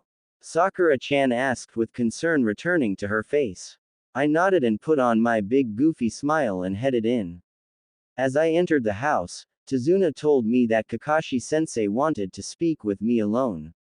Wondering what this was about, I entered the room where we had Kakashi-sensei resting from his chakra exhaustion. Yes, sensei, I asked. Who taught you how to use your element affinity? Don't tell him, Kit. Who knows what would happen if you did? I learned about them in the scroll of forbidden jutsu back when Mizuki tricked me into stealing it. I lied. I see. When did you summon your clone to follow us? He asked. Back when we were packing for the trip.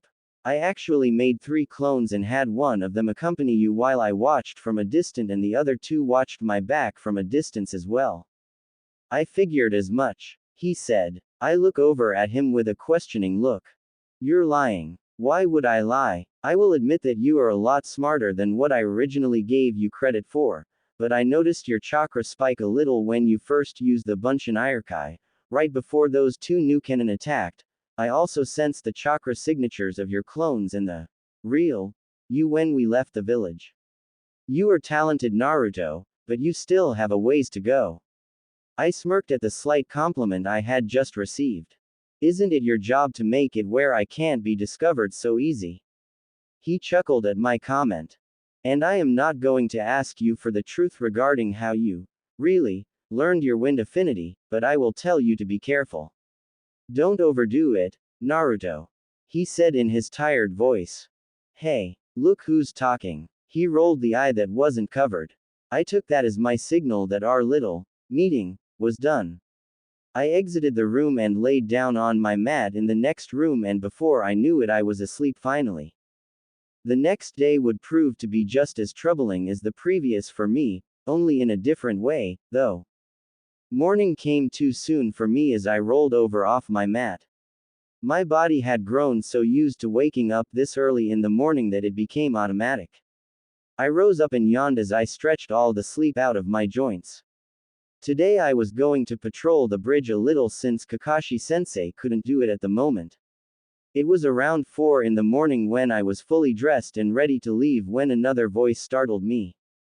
Where are you going this late, Naruto? It was Sakura-chan, still half asleep, looking up at me. Go back to sleep, Sakura-chan. I'm going to get a head start and explore the bridge and then get some training in before sunrise. I said in a whisper. Hold up, I'm going with you.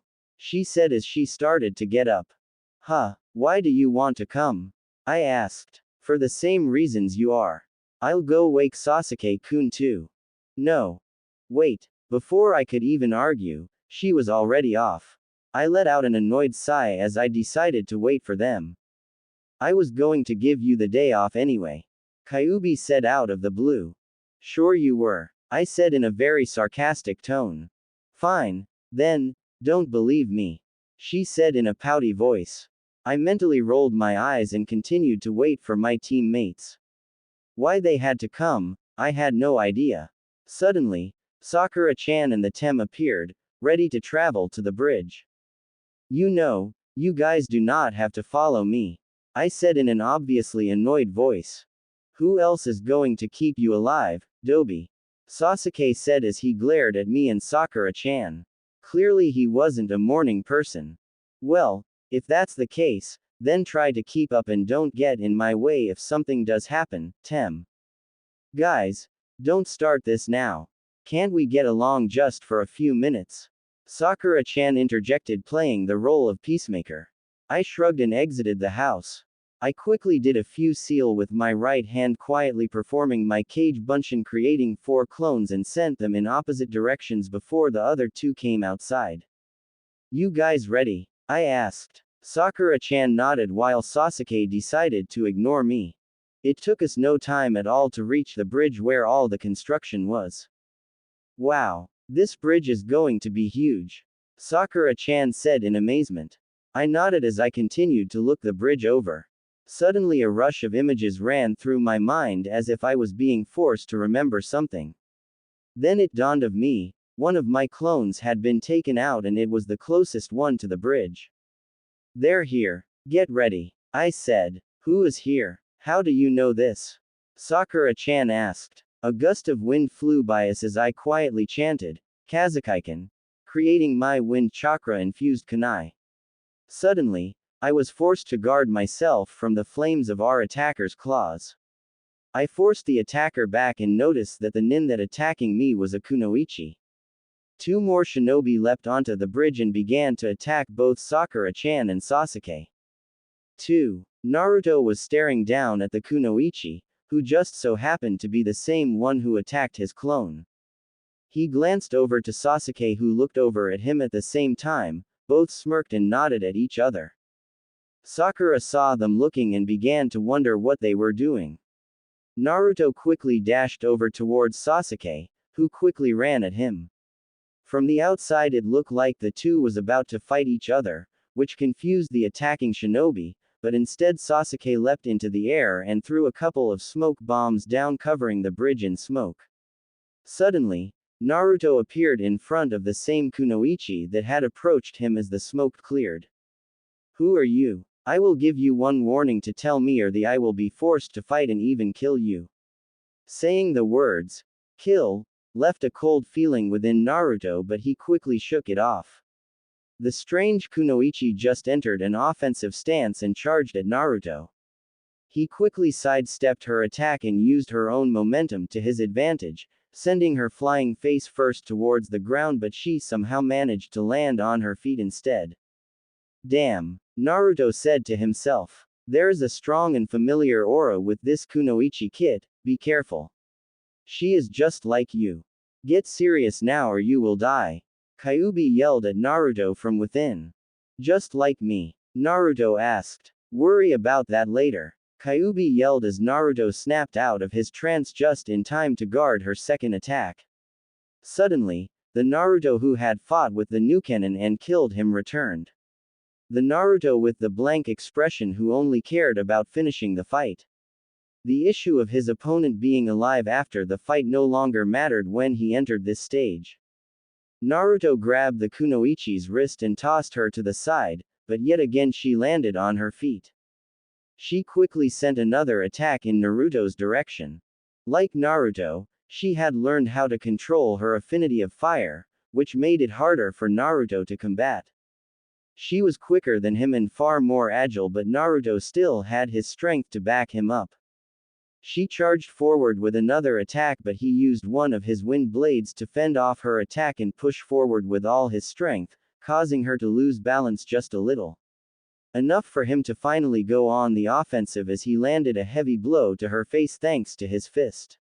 Her body seemed to float in air as the force from the punch sent her flying, but yet again she managed to flip upright and land on her feet.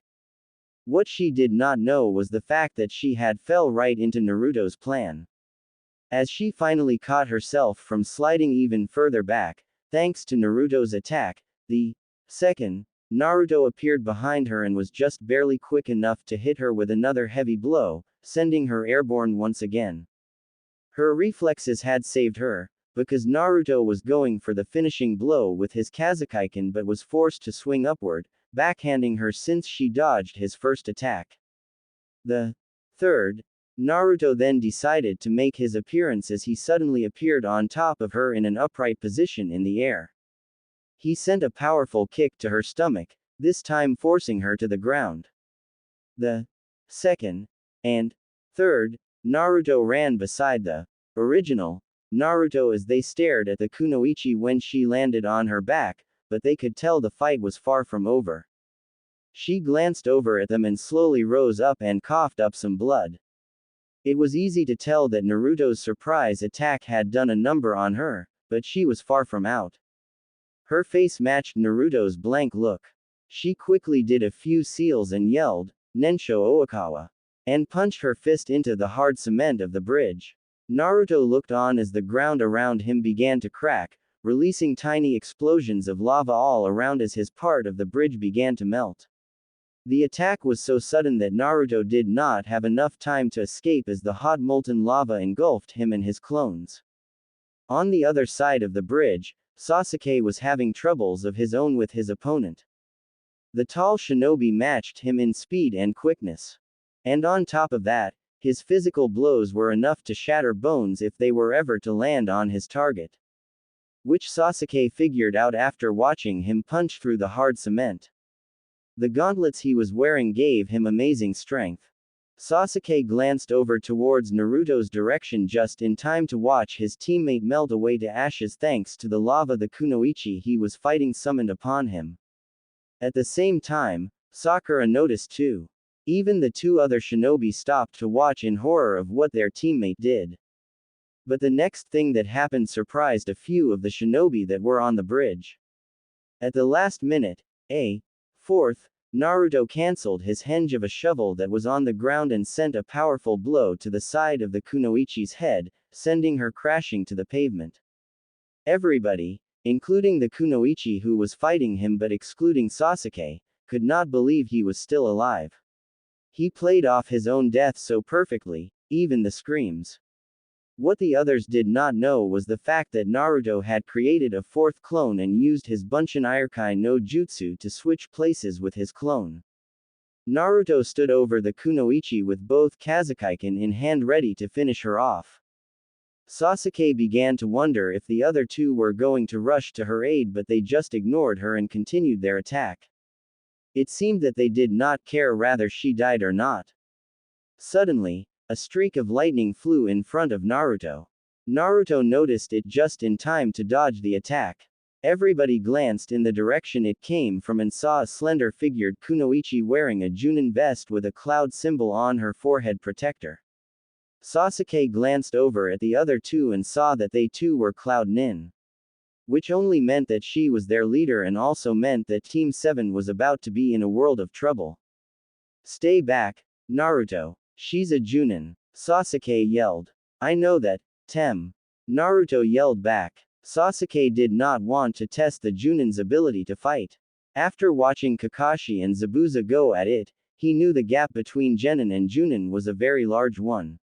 Not to mention this conflict could lead to a war between Kumogakure and Konohagakure. Sasuke may be an avenger who only thought of killing the person who wronged him, but he was no fool. Konoha was in no shape for another great ninja war.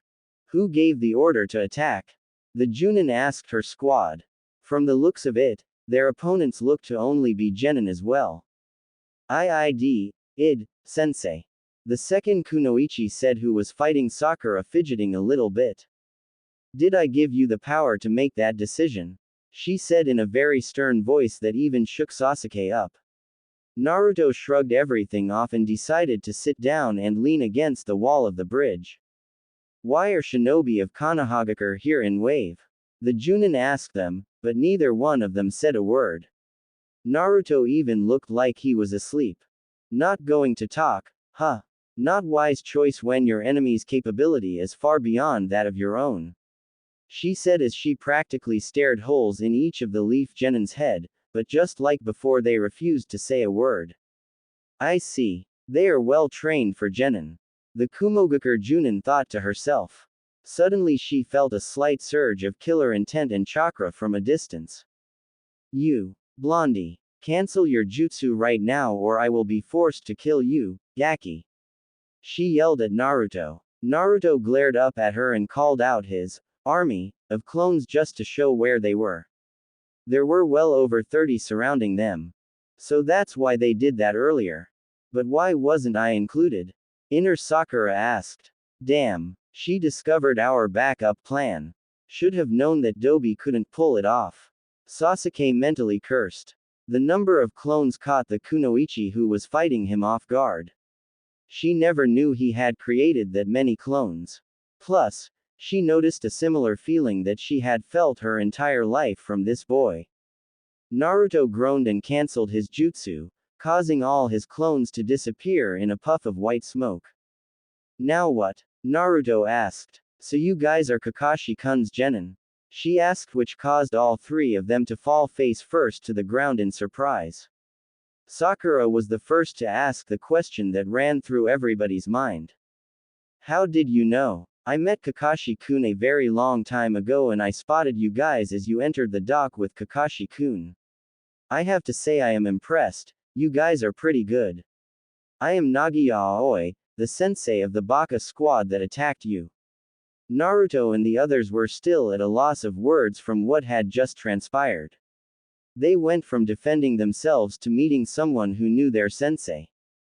Gomen, I'm Sakuchi Tai, the kunoichi who attacked Sakura, bowed and said. She forced down the head of her male teammate who was standing beside her, so he was bowing too. This Bakemono is Yuliole. She continued.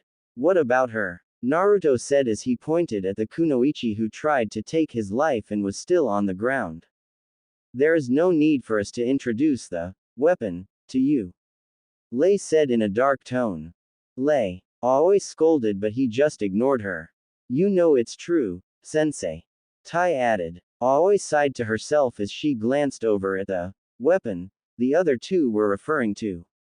She still had the same blank look as if she was oblivious to what was going on around her. Leaf Genin, you should head back to your sensei now and tell him Aoi said hi. I'll let you guys slide today.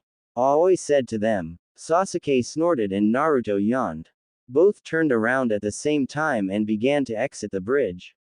Sakura was the last to follow. You guys going to ignore the mission? Sakura asked. Naruto turned to look at her and shook his head.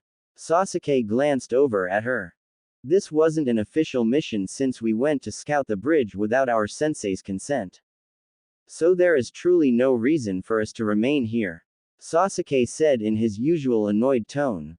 Both of them turned around at the same time, leaving Sakura shocked. It was so hard for her to believe how in sync those two had become. They were like a perfect duo. They even came up with a well thought out plan in middle of a heated battle, and it would have worked if Aoi had not showed up. From the outside they looked like they hated each other, but on the inside they had become more like brothers. Yet there was one thing wrong. Where did Sakura fit in all of this? The perfect duo should have been the perfect trio, but every time she looked up she was farther and farther away from them. By the time they were almost back at Chizuna's house, the sun had already risen. Sasuke and Naruto were walking side by side, each in their own individual world, while Sakura was left following in the back. Suddenly both of them stopped. Hey, Dobi, said Sasuke. Yeah, Tem, Naruto replied with a hint of malice in his tone. We're being followed. You just realized this. I was waiting for you to do something, but I see I have to do everything. I'll take care of it. Naruto groaned and leapt into the tree that was standing to the left of them. He dashed through the trees toward the location of the small chakra signature Sasuke and him had picked up.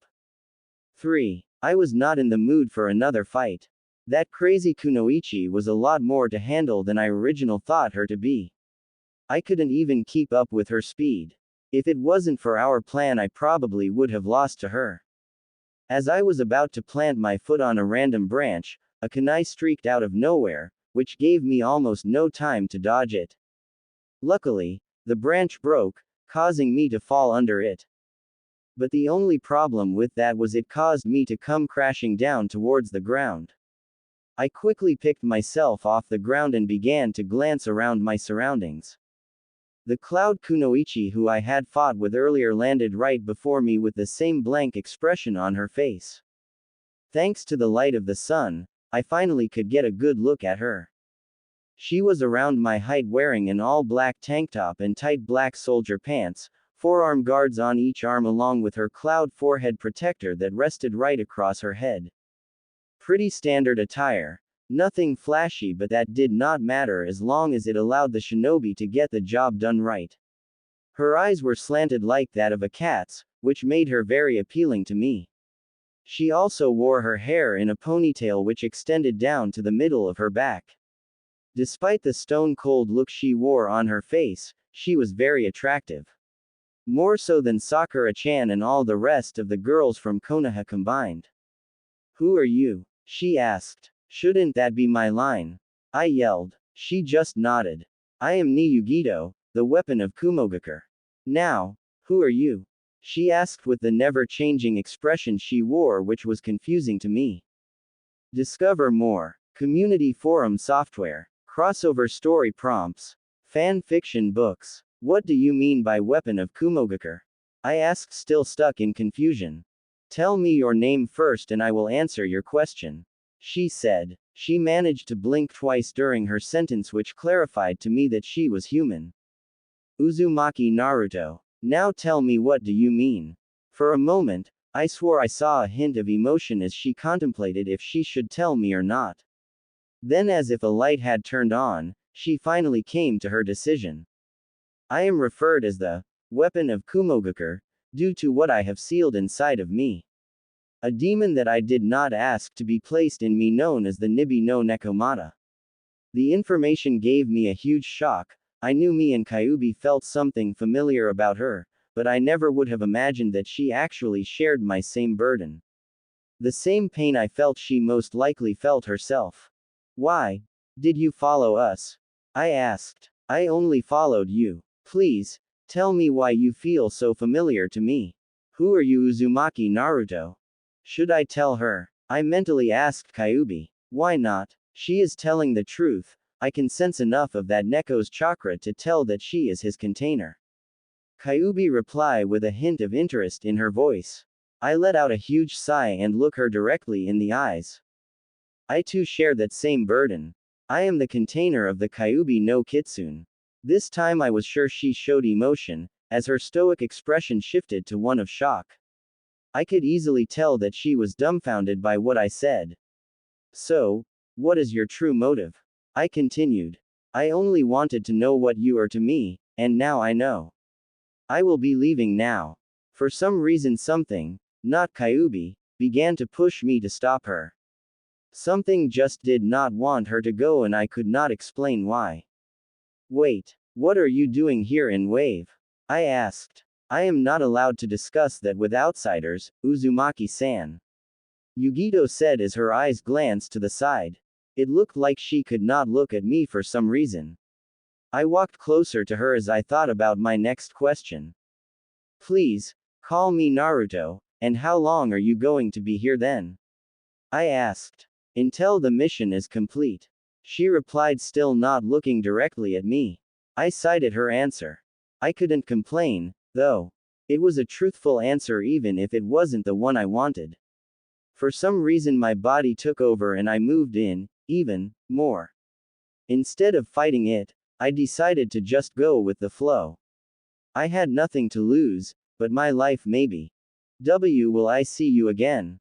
I asked. Her eyes finally landed on mine as her emotionless expression switched to one of shock, followed by her cheeks' color changing to a deep shade of red. I didn't quite understand what was going on, but I did not care at that time. "Naruto." A familiar voice called out from behind me.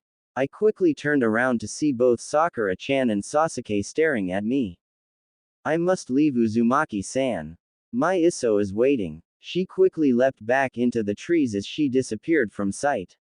I released a silent sigh as I walked toward my teammates with horrible timing. "What were you doing talking to the enemy, Naruto?" Sakura-chan yelled. "Don't worry, she was just introducing herself since her teammates were too rude to allow her to earlier," I said. "If that's all, Then why did it take so long? You had me worried, she yelled as she sent a heavy punch to my jaw, which caused me to crash into the side of a tree. To say I was surprised was an understatement. Not that she hit me, that happened a lot, but the fact that she was actually worried about me and not fiending over Sasuke. I picked myself off the ground and dusted off. Nice one, Sakura-chan, I said as I rubbed my jaw. Are we ready yet? Sasuke chimed in. He was already heading in the opposite direction toward Tazuna's house. Both me and Sakura-chan sighed and quickly followed after him. My little kid is growing up. Getting himself a real girlfriend now. I think I'm going to cry. Kyuubi joked. Yeah, she showed no interest in me. I replied. Baka. You are dense as hell. She is shy, Dobi. You are most likely the only person to talk to her like a person and not a tool. And it was a dead giveaway, since she couldn't look you directly in the eye and how her face turned red as a tomato when you asked her if you would see her again. I sighed to myself. Guess you have a point. Look at it this way, Kit. Even though both of you share the same problem, it does not mean you handled it or was handled the same way. You on one hand was mocked, beaten, and isolated from society, while she was most likely beaten as well, but forced into militant-type training to be completely obedient. A perfect weapon for their village once she matures more. There's probably a lunatic out there who kills almost everything thanks to the way his village treated him. I nodded and continued my way back to Tazuna's house with my teammates. Where have you been, Yugito? Aoi asked as Yugito entered the hotel room. I trailed the leaf nin to discover where they are staying, Isso. Yugito replied in her usual blank and cold demeanor. Good work as usual for the weapon. Tai chimed in. Tai, Aoi yelled. Yeah, Gomen. Suddenly a knock was heard at the window. Aoi slowly walked over towards the window and leaned against it. Our target is here along with a 3-cell squad of genin. We underestimated the skill of the genin, but mistakes will not be made twice.